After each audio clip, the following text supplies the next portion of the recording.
In December of 2000, the city of Wichita, Kansas, became the stage for one of the most brutal and haunting crime sprees in American history. It began like so many ordinary winter nights. Young friends gathered in a quiet home, laughter filling the rooms, the warmth of companionship cutting through the cold air outside.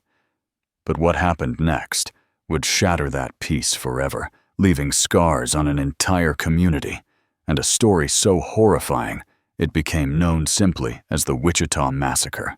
The perpetrators were two brothers, Reginald and Jonathan Carr. To their victims, they were strangers who suddenly stormed into their lives with guns, cruelty, and an unrelenting hunger for dominance. What started as a robbery quickly spiraled into hours of terror.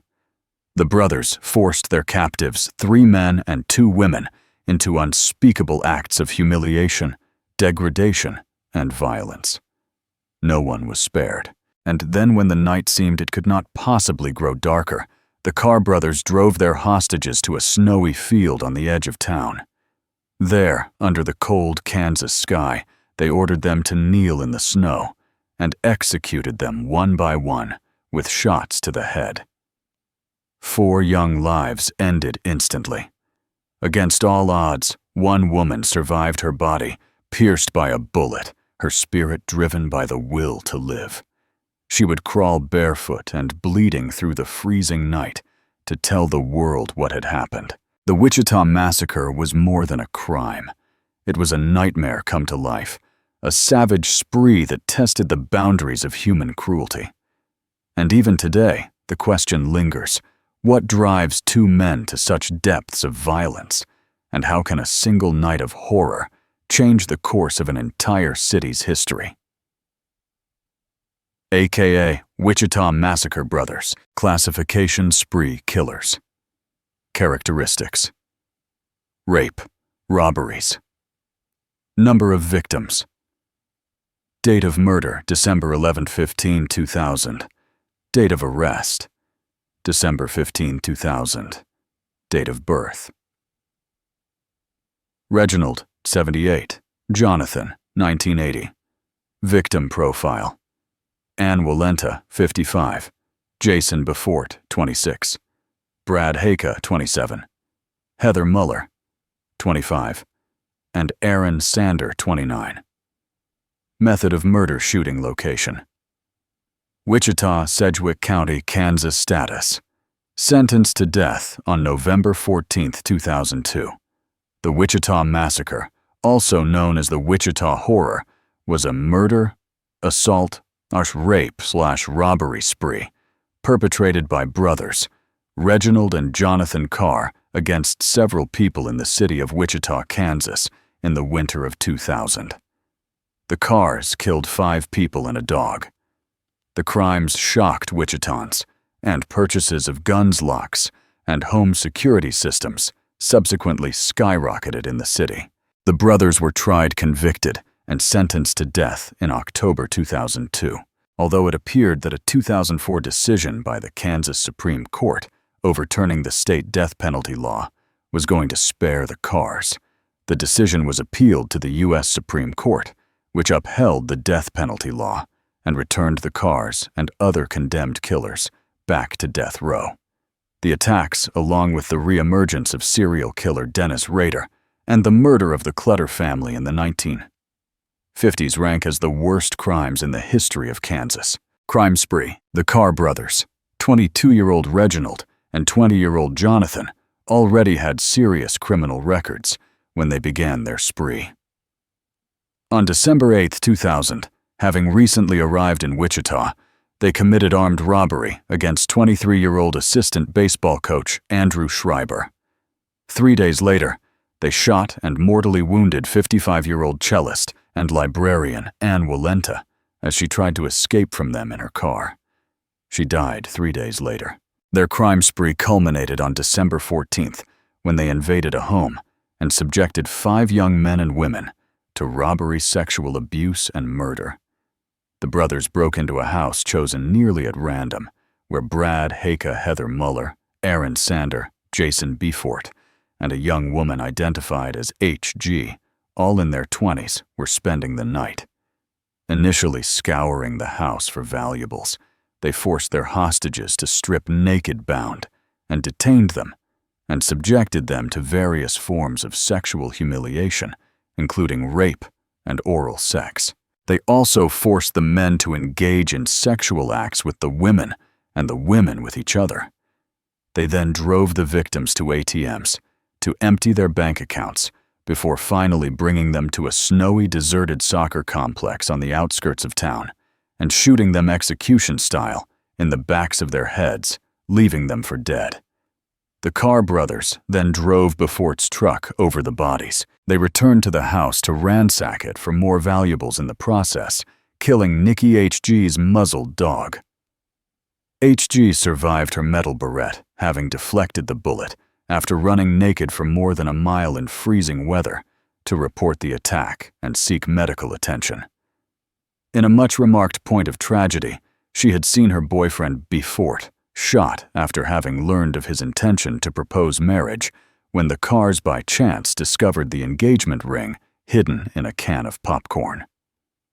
The Carr brothers, who took few precautions, were captured by the police the next day, and Reginald was identified by Schreiber and the dying Walenta. The district attorney stated that the Carrs' motive was robbery. Controversy, since there was reportedly no prima facie evidence of racial motivation, only that the victims were white, and the Carr brothers are African-American Sedgwick County District Attorney. Nola Falston decided not to treat the incident as a hate crime.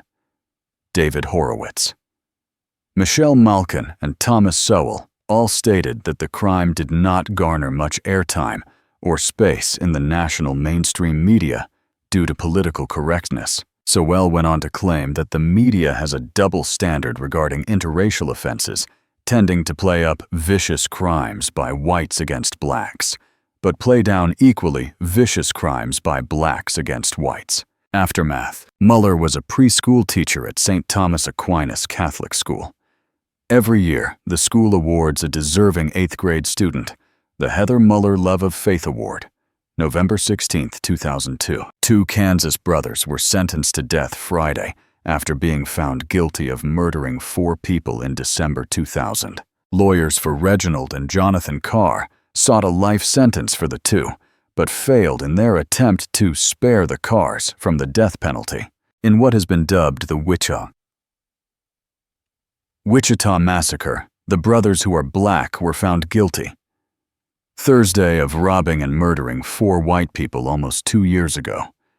The Carrs are also linked to a 5th murder. After the sentencing, the two were turned over to the Kansas Department of Corrections.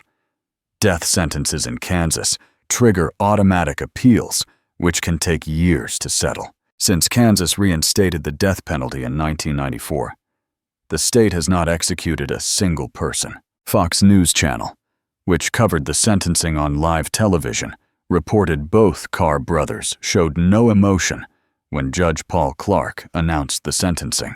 The judge also sentenced both to life in prison with no possibility of parole for 20 years in the death of another woman. Reginald also was sentenced to 47 years in prison for his conviction on other crimes, and Jonathan was sentenced to 41 years on other convictions. Kindness to killers. The woman who survived the 2015 to 2000 shooting that left her 4 friends dead told the court the sentence imposed on them will be a much kinder sentence than they imposed on me, my friends, and family. When the jury delivered its verdict Thursday, Mark Befort, a brother of one of the victims, sarcastically wished Reginald Carr a happy birthday, followed by an expletive as he was being led away. Carr's response was laced with profanity. Carr's left hand was heavily bandaged. Authorities said he broke it Thursday morning while defending himself when a fellow prisoner attacked him in a holding area. Plenty of hate, plenty of crime, but no hate crime. Some residents in the Wichita area say the murders would have been prosecuted as hate crimes had the skin color of the gunmen and their victims been reversed. However, Sedgwick County can. District Attorney Nola Falston said she would not charge the suspects with committing hate crimes, because she believed the murders were motivated by robbery and not racial hatred. The Carr brothers were charged with multiple counts of murder, robbery, rape, and other crimes in a rampage that began December 7, 2000, when they kidnapped a 23-year-old man from a Wichita convenience store and robbed him. Several days later, according to prosecutors, the Carrs shot a female outside her Wichita home. She died several days later from her injuries. The Carrs then broke into the home of 3 young men who were hosting 2 female guests. Later that night, prosecutors said the Carrs drove the 5 people to a deserted soccer field, forced them to kneel in the snow, and shot each of them in the back of the head. Prosecutors said the brothers then drove a truck over the 4 dead bodies.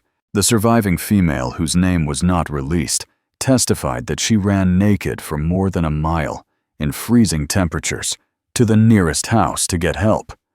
She also testified that a plastic hair clip deflected the bullet and prevented it from entering her skull. She identified Jonathan and Reginald Carr as the armed intruders who attacked her. Her 4 friends who died were identified as Jason B. Fort, a high school teacher; Brad Haka, a director of finance with a financial services company; Heather Muller, a preschool teacher; and Aaron Sandler, a former financial analyst who had been studying to become a priest. Media hypocrisy. The trial sparked debate within the Wichita citizenry. If this had been 2 white males accused of killing 4 black individuals, the media would be on a feeding frenzy, and every satellite news organization would be in Wichita doing live reports, said Trent Hungate of Wichita in a recent letter to the Wichita Eagle newspaper. The Wichita Eagle itself, in a recent editorial, wrote, "Reliving horrible crime is hard for the community. The randomness of the attacks was especially chilling. It could have been anyone. But we go on with our work, hold our loved ones a little closer, and face down our fears as best we can. The survivors are showing us how," the editorial concluded.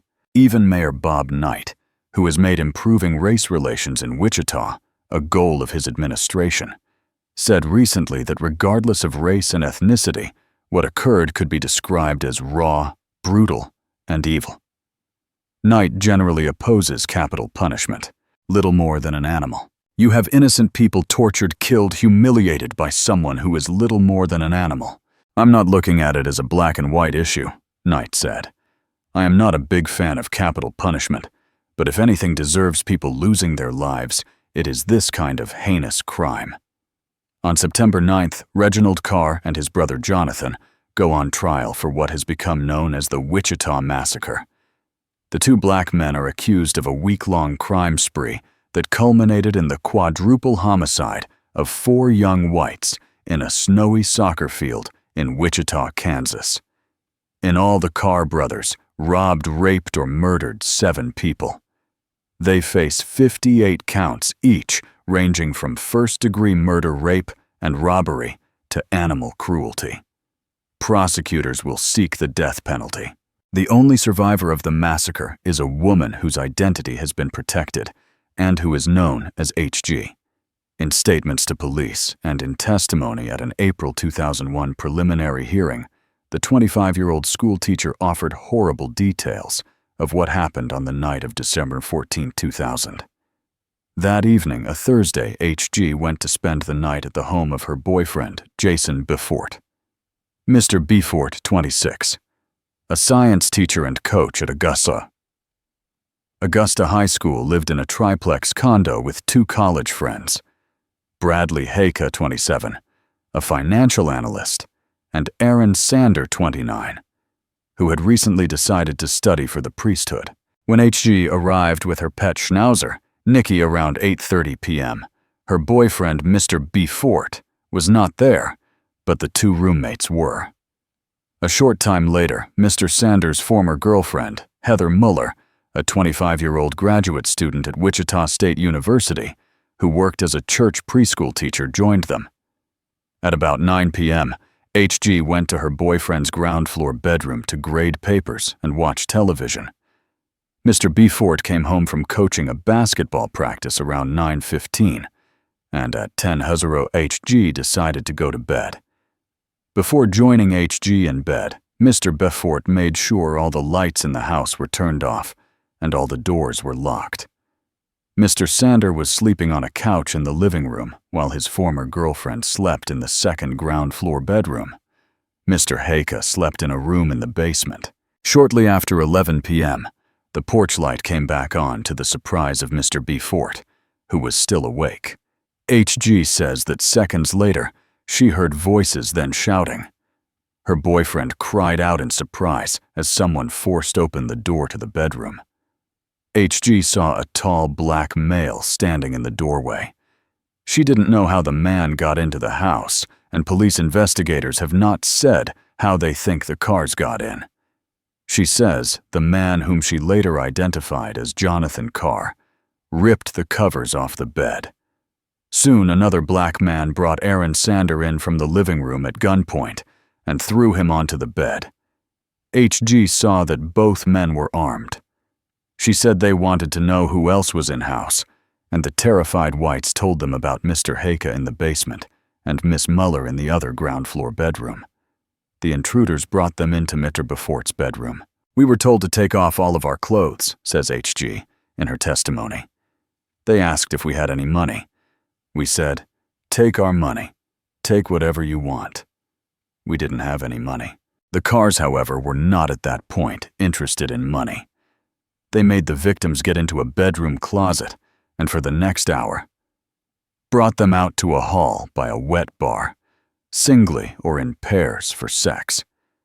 In the closet, perhaps 12 feet away from the wet bar area, the victims were under orders not to talk.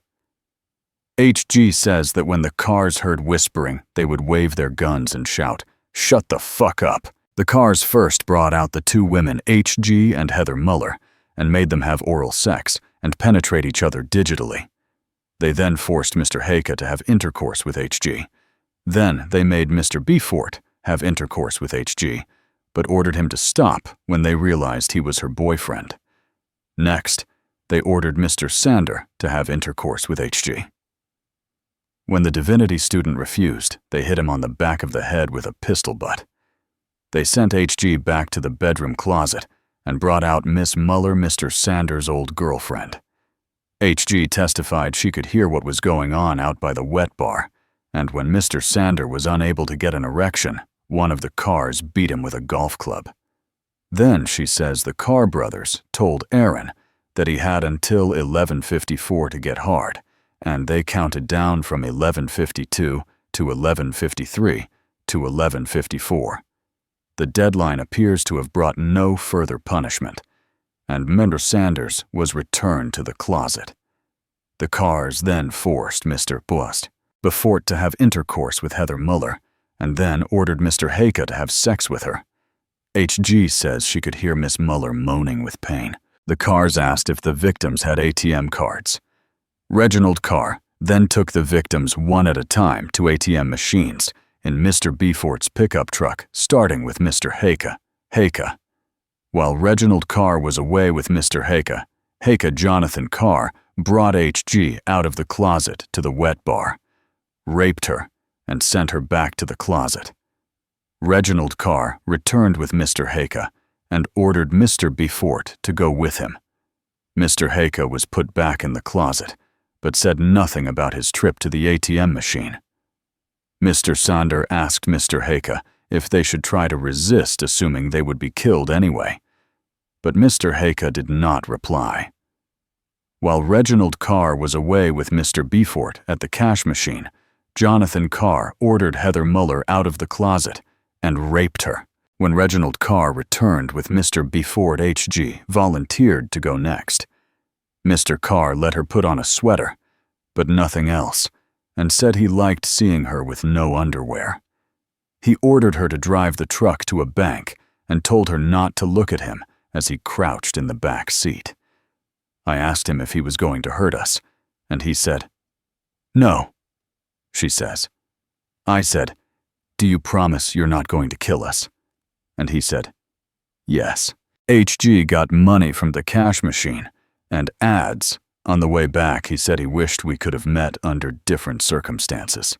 He said I was cute, and we probably would have hit it off. When the two got back to the house, Reginald Carr raped H.G. and ejaculated in her mouth. Jonathan Carr raped Miss Muller again, and then he raped H.G. one more time. Afterwards, the intruders ransacked the house looking for money. They found a coffee can containing an engagement ring Jason Beaufort had bought for his girlfriend. "That's for you," he told H.G. "I was going to ask you to marry me." That is how H.G. learned her boyfriend planned to propose to her the following Friday descent. 22. At one point, says H.G., Reginald Carr said something that scared me. He said, "Relax, I'm not going to kill you yet." The final ride, the cars led the victims outside into the freezing night. At midnight, it had been 6 degrees, and there was snow on the ground. The cars let the women wear a sweater or sweatshirt, but they were barefoot and naked from the waist down. The men were marched into the snow completely naked. The cars tried to force all the victims into the trunk of Aaron Sanders' Honda Accord, but realized 5 people would not fit and made only the men get into the trunk. Reginald Carr ordered H.G. to join him in Mr. Beaufort's truck, and Jonathan Carr drove the Accord with the 3 men in the trunk and Miss Muller inside. As Mr. Carr drove her off, H.G. noted the time. It was 2:07 a.m., 3 hours since the ordeal began. After a short drive, both vehicles stopped in an empty field. Reginald Carr ordered H.G. to go sit with Miss Muller in Mr. Sanders' car. A moment later, she saw the men line up in front of the Honda. In her testimony, H.G. said, "I turned to Heather and said, 'They're going to shoot us.'" The Carr brothers ordered H.G. and Miss Muller out of the car. Miss Muller stood next to Mersander, her former boyfriend, while H.G. stood beside her boyfriend, Mr. Beaufort. The Carrs ordered them to turn away and kneel in the snow. "As I was kneeling, a gunshot went off," says H.G. "Then I heard Aaron. Sander, I could distinguish Aaron's voice. He said, 'Please, no sir, please.' The gun went off. The gun. H.G. heard 3 shots before she was hit. I felt the bullet hit the back of my head. It went kind of gray with white, like stars. I wasn't knocked unconscious. I didn't fall forward. Then someone kicked me, and I had fallen forward. I was playing dead. I didn't move. I didn't want them to shoot me again." As H.G. lay in the snow, the cars drove off in Jason Beaufort's pickup, running over the victims as they left. H.G. says she felt the truck hit her body too. "I waited until I couldn't hear anymore," she says. "Then I turned my head and saw lights going. I looked at everyone. Everyone was face down. Jason Beaufort was next to me. I rolled him over. There was blood squirting everywhere, so I took my sweater off and tied it around his head to try and stop it. He had blood coming out of his eyes. In the distance, H.G. saw Christmas lights.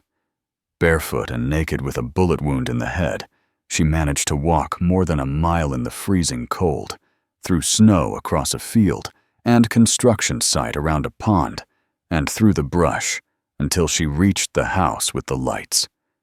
She pounded frantically on the door and rang the doorbell until the young married couple who lived there woke up. "Help me, help me, help me," she pleaded. "We've all been shot. 3 of my friends are dead." At the time, H.G. thought her boyfriend was still alive. The couple wrapped H.G. in blankets and reached for the phone to dial 911, but she would not let them call. She was afraid she would die and wanted to tell what had happened. She described the attackers and what they did as the couple listened in amazement at her courage and determination. Only when she was sure they knew her story did she let them call the police. Still thinking she would die, she asked them to call her mother, tell her I love her, and her boyfriend's parents. She was worried about the children she teaches and kept wondering who's going to take care of the kids in school. When the police arrived, they questioned H.G. briefly before paramedics took her to the hospital. From her description of Mr. Beaufort's truck, they were able to get the license plate number from the vehicle's registration records and put out an alert. As dawn broke, radio and television stations were broadcasting the plate number. HG did not know that after the cars shot her friends, they drove back to the triplex and loaded Mr. Beaufort's truck with everything of value they could find. They also committed their final killing. The police found HG's pet schnauzer, Nicky, lying in a pool of blood on a bed, probably shot. By 7:30 a.m., police had a report that the missing truck was outside a downtown apartment building and that a black man had been carrying a television set up to one of the apartments. The police moved in to seal off the area. 2 officers knocked on the door of the apartment, and after several minutes, a white woman named Stephanie Donnelly opened the door. She was Reginald Carr's girlfriend and shared her apartment with him. Police caught Mr. Carr as he tried to slip out a window. The police learned from Miss Donnelly that Reginald's brother Jonathan was driving a late model Plymouth Fury. Shortly after 12:00 p.m., they found the car parked outside a house in a black part of town. Jonathan Carr was there with his girlfriend of a few days, Tronda Green. He bolted when he saw the police, but was caught after a short chase. Fewer than 12 hours after the murders, Reginald and Jonathan Carr were both in custody. Other victims. That night's quadruple murder was only the most gruesome of a series of Carr brother attacks. Late on the night of Massacre, just 1 week earlier, Andrew Schreiber, a 23-year-old white man, stopped at a come-and-go convenience store in East Wichita. Reginald and Jonathan Carr forced themselves into his car at gunpoint and made Mr. Schreiber drive to various ATM machines and withdraw money. "I was just hoping if I did what they said they'd let me live," he says. The two split up, and one followed in another car as they made him drive to a field northeast of town. There, they pistol-whipped him, dumped him out of the car, and fled in the other vehicle after shooting out Mr. Schreiber's tires. 4 days later, the Carrs tried to hijack 55-year-old Linda Walenta's SUV while she sat in it in the driveway of her suburban East Wichita home. The Carrs were looking for an SUV in which to drive people at gunpoint to 80. They thought they could keep their victims out of sight in a large vehicle as they drove through town. One of the brothers approached Mrs. Walenta, apparently asking for help of some kind. She was suspicious because she thought a car had been following her and rolled her window down just a little to hear what he was saying. He stuck a gun sideways into the opening and shot her several times as she tried to drive away. Mrs. Walenta, a cellist in the Wichita Symphony Orchestra, survived the shooting, but was paralyzed from the waist down. She was able to help police in their investigation, but died of her wounds 3 weeks later, on January 2nd. Wichita police confirmed the Carr link to all the crimes when a highway worker found a black .380 caliber Lorcan semi-automatic handgun along Route 96, a highway near the soccer field where the massacre took place.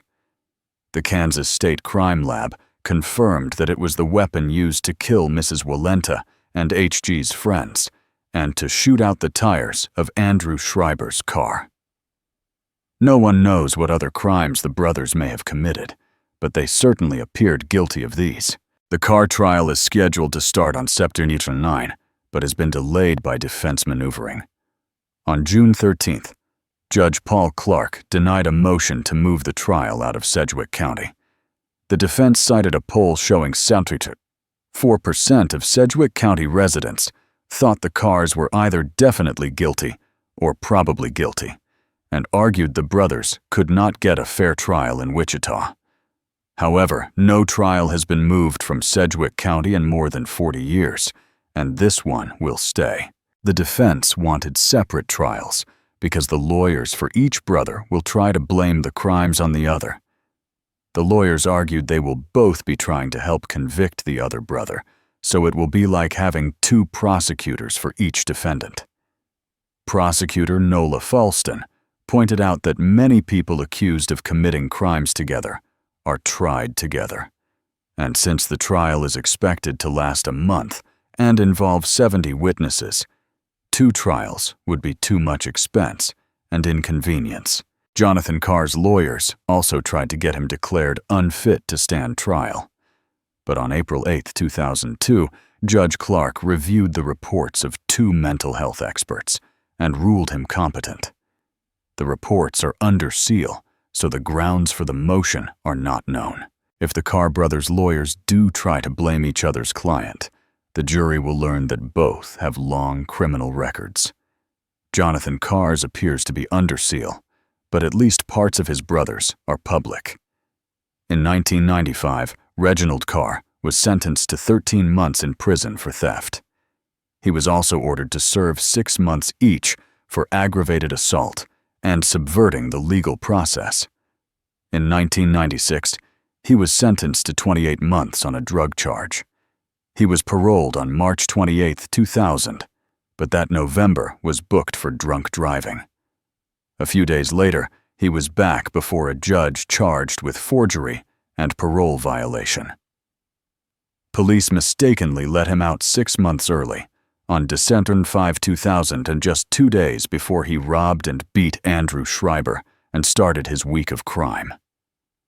Had police followed correct procedures, Jason B. Fort Bradley, Heike Aaron Sander, Heather Muller, and Ann Walenta would probably still be alive. Has no bearing. Although the perpetrators are black and all their victims white, the Wichita police have dismissed race as a motive. Prosecutor Faustin says the Carr brothers chose their victims at random, not because they were white, and that the motive was robbery. It reasonably appears that these were isolated incidents where individuals were chosen at random, a random act of violence, she says. The fact that the defendants and victims happen to be of different races has no bearing. Let's just look at the underlying crimes. The Wichita media consistently downplayed the racial angle. However, as news of the crime spread across the internet, many people began to wonder if the Carrs would be charged with hate crimes. In fact, it does not appear that Mrs. Folston or police investigators even looked for a possible racial motive.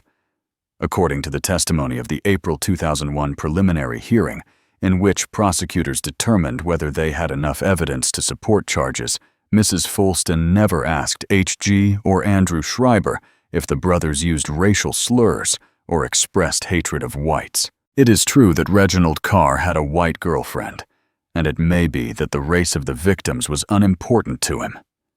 At the same time, Jonathan Carr wore a FUBU sweatshirt, a brand popular with black rappers that is said to stand for us by us. Some blacks wear FUBU clothing as a statement of black solidarity, if not outright rejection of whites. Louis Calabro of the European American Issues Forum, IF, and a former San Francisco police lieutenant, has written to Mrs. Folston describing the FBI's guidelines for suspecting a hate crime when perpetrator and victim are of different races. Among them are excessive violence, a pattern of similar attacks, and the cold-bloodedness of an execution-style killing. Combined with the torture of forcing people naked into a freezing night and the degradation the Carrs put their victims through, there is ample reason at least to suspect a racial motivation. Of one thing we can be certain: if whites had done something this horrible to blacks, it would be universally assumed the crime was motivated by racial hatred. From the outset, police and prosecutors would have investigated the friends' habits, reading matter, and life history of each defendant. If either had ever uttered the word nigger, had a drink with a Klansman, or owned a copy of American Renaissance, this would be discovered and brandished as proof of racial hatred. In the Carr case, there appears to have been no investigation at all. Instead of searching for possible racial animus, the authorities have simply declared there was none. Mrs. Folston dodges the racial question by pointing out that Kansas does not have a hate crime statute, but the state does specify harsher penalties for bias crimes. Given that the Carr brothers face the death penalty, this is a moot point. But Mrs. Folston has made no attempt to apply these provisions. Mrs. Folston knows some whites are pushing for a hate crimes investigation and wants to keep the proceedings secret. She moved to close the court for the preliminary hearings, saying we'd have to let the Aryan nations come in here if they decided they had an interest. At one hearing, reporters heard one of Mrs. Folston's aides tell the judge that the press are interlopers and the public has no substantial interest in the case. Fortunately, Judge Clark recognizes the public's right to observe the proceedings and opened them to the public. He did, however, agree to Mrs. Folston's motion for a gag order on all lawyers, investigators, and witnesses. The order also prevents release of many records that normally would be public, including the EMS records, the reports on Jonathan Carr's mental competence, and records of police interviews. Folston says secrecy is necessary to ensure the Carrs get a fair trial.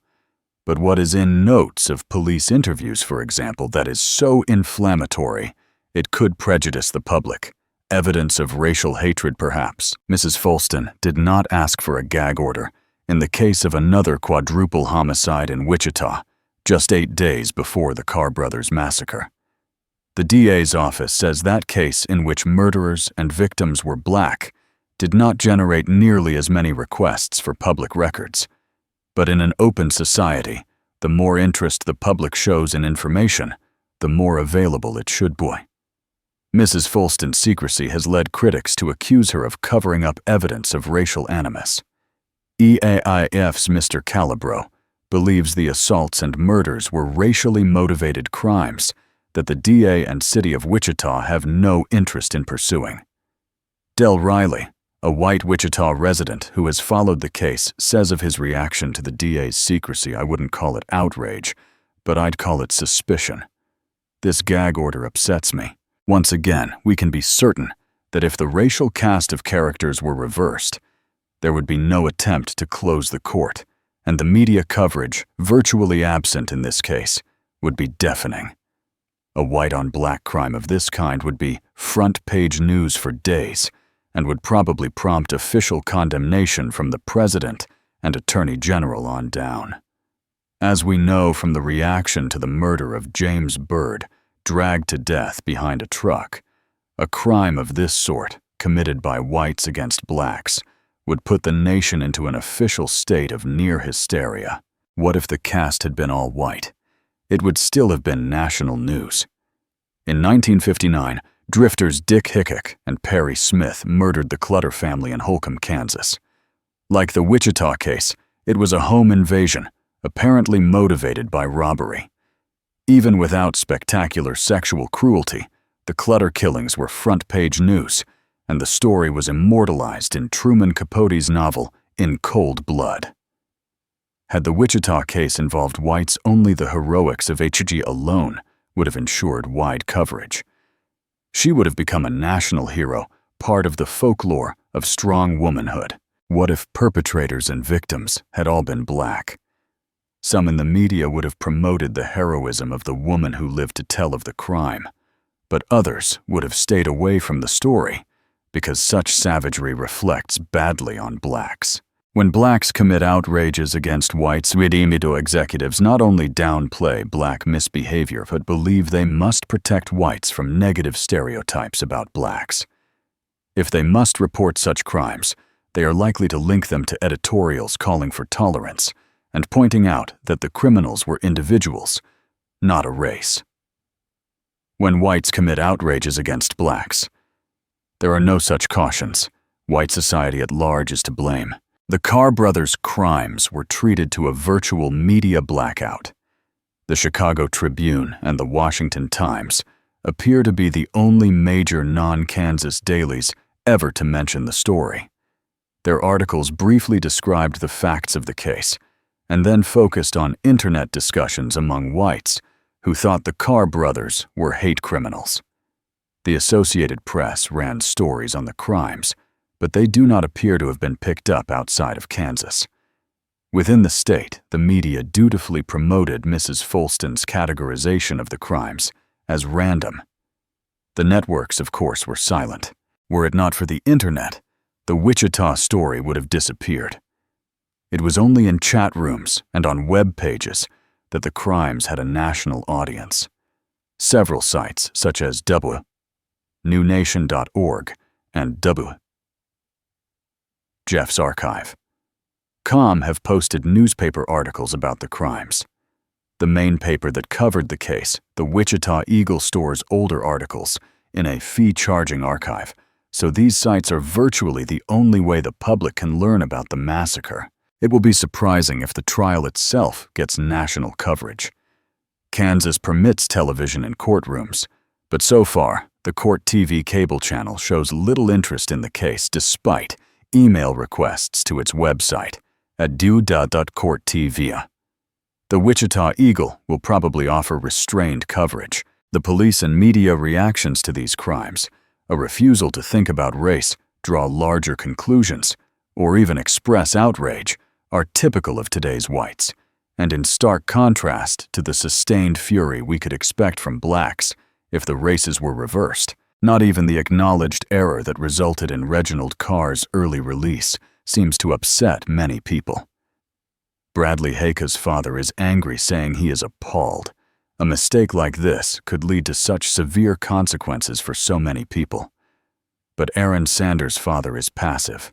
It is unfortunate this happened, but we have to learn to get past that and let those things go and get on with our life, he says. We can't deal with how things should have been or could have been. We can only deal with today. There were even more cloying sentiments at the funerals of the young victims. At Jason B. Fort's service on December 21, 2000, Reverend James Deaker told the congregation their attitude towards the killers should be that of Jesus on the cross when he said, "Forgive them, Father, for they know not what they do." He went on to call for a victory of love over hate, a victory of mercy over justice. At Heather Muller's funeral, Reverend Matthew McGinnis struck the same note, saying, "We must be like Christ, who forgave his enemies." He told the congregation, Heather's mother felt the same way and had told him Heather would want us to pray for her murderers, and Heather was probably praying for them at the moment of her death. To what extent does this turn-the-other-cheek mentality explain why 5 whites failed to fight back against 2 attackers? 3 of the whites were young men, surely capable of serious resistance, and there must have been several opportunities for it. When one of the cars was out at an ATM machine with a woman, it meant there were 3 white men in the house with a lone assailant. While the man was busy raping the woman, how difficult would it have been to overpower him? At some point, as must have become obvious. The cars intended to kill all witnesses. They could have had nothing else in mind when they marched the group into the snow and tried to stuff all Benty into the trunk of a car. There was no more money to be had from ATM machines. All that was left was to make sure no one could testify against them. Why, therefore, did 5 young whites men or women kneel obediently in the snow to be shot? One by one, were their spirits completely broken from hours of humiliation? Were they so stiff from cold they could hardly move? Or had they simply been denatured by the anti-white zeitgeist of guilt that implies whites deserve whatever they get? One does not wish to think ill of the dead, but these 3 men showed little manliness. It is worth noting that in the home of 3 young Kansas men, there does not appear to have been a single firearm. No doubt these men believed what they have been told, that guns are nasty things best left in the hands of the police, who will always be there to protect us. H.G., who is clearly a woman of great determination, testified that at one point, when she was on her hands and knees, and one of the Carr brothers was unzipping his pants, he laid a silver automatic pistol on the floor 2 feet away from her. She thought about making a grab for it, but realized she had no idea how to operate a gun, and instead submitted to rape and attempted murder. Had she known how to use a weapon, her 4 friends might be alive today. As for the question of hate crimes, racially conscious whites would see bias charges as at least some level of official outrage at the shocking crimes committed by these 2 blacks against a series of exclusively white victims. It is natural for whites to assume that behavior so vicious and odious must have been driven by consuming hatred. Most whites cannot imagine treating another human being the way the cars treated their victims, unless there were some terrible underlying animus. Moreover, it is probably safe to assume that if the races were reversed, it could only have been a crime of racial hatred. And this is probably why so many whites are furious at authorities who have been so quick to rule out bias. However, it may be a mistake to project white sensibilities onto blacks. It may be that trial testimony or unsealed documents will show a clear racial motive, but it is also possible no evidence of racial hatred will ever come to light. It may also be that the Carr brothers are incapable of analyzing and describing their own motives with enough intelligence to make it possible for others to judge them. The angry whites do not seem to realize that what happened on the night of December 14th may be only a particularly brutal expression of the savagery that finds daily expression in American crime statistics and African tribal wars. It may very well be that the Carr brothers are so depraved they can commit on a whim brutalities that whites can imagine only as the culmination of the most profound and sustained hatred. This view, along with whatever it may say about blacks as a group, is the one the Wichita authorities have tacitly endorsed, and they may be correct. It is a far darker view of the Carr brothers to assume that this is simply the way they are, that they can commit unspeakable acts without any special motivation, that the Wichita Massacre was nothing more than two black men on a tear that went wrong. The Wichita Massacre is remembered not just as a shocking crime, but as a chilling reminder of how quickly ordinary lives can be torn apart by extraordinary violence. 5 young friends filled with promise and dreams for the future had their lives stolen in a single night of unimaginable cruelty. 4 of them never made it home. One, scarred, broken, but alive, became the lone voice to tell the world what happened in that house and in that frozen Kansas field. For Reginald and Jonathan Carr, the courts delivered the harshest judgment possible: death. Their rampage, fueled by greed, rage, and domination, left a trail of devastation that no sentence could ever truly balance. The families of the victims were left with memories, grief, and the unanswerable question: why? Why did 2 brothers choose destruction over life? Why did they find power only in pain? The brutality of the Wichita Massacre forced the community and the nation to confront uncomfortable truths about violence, justice, and even the role of race in the media's response. Yet beyond the debates and legal battles, the heart of this story remains with the victims Sharon Beaufort, Barheka Heather Muller, Aaron Sander, and Ann Walenta. Their names deserve to be remembered not for how they died, but for how they lived.